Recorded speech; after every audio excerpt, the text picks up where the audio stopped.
ఈ రోజు ప్రపంచవ్యాప్తంగా ట్రెండింగ్ వార్తలు. ఇజ్రాయెల్ సైన్యం గాజాలోకి ప్రవేశించడంతో ప్రాంతంలో ఉద్రిక్తతలు కొనసాగుతున్నాయి.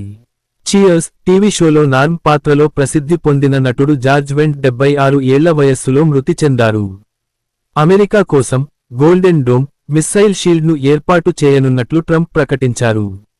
మే 21న అంతర్జాతీయ టీ దినోత్సవాన్ని ప్రపంచవ్యాప్తంగా జరుపుకుంటున్నారు.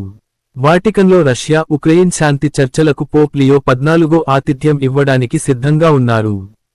Tesla CEO Elon Musk Tesla crash, DOGE, AI, Trump, పుతిన్తో సంబంధాలపై తన అభిప్రాయాలను వ్యక్తపరిచారు. మహారాష్ట్రలోని ముంబై, థానే, రాయగఢ్ జిల్లాల్లో భారీ వర్షాలు, పిడుగులు పడే అవకాశం ఉందని ఐఎండీ హెచ్చరిక జారీ చేసింది. మాస్టర్ కార్డ్ నివేదిక ప్రకారం ప్రపంచంలోని టాప్ 15 వేసవి ప్రయాణ గమ్యస్థానాల్లో 8 ఆసియాలో ఉన్నాయి. ఫ్రాన్స్లోని లాండెర్నో పట్టణంలో 3000 మందికి పైగా స్మర్ఫ్స్ వేషధారణలో గిన్నిస్ రికార్డు సాధించారు.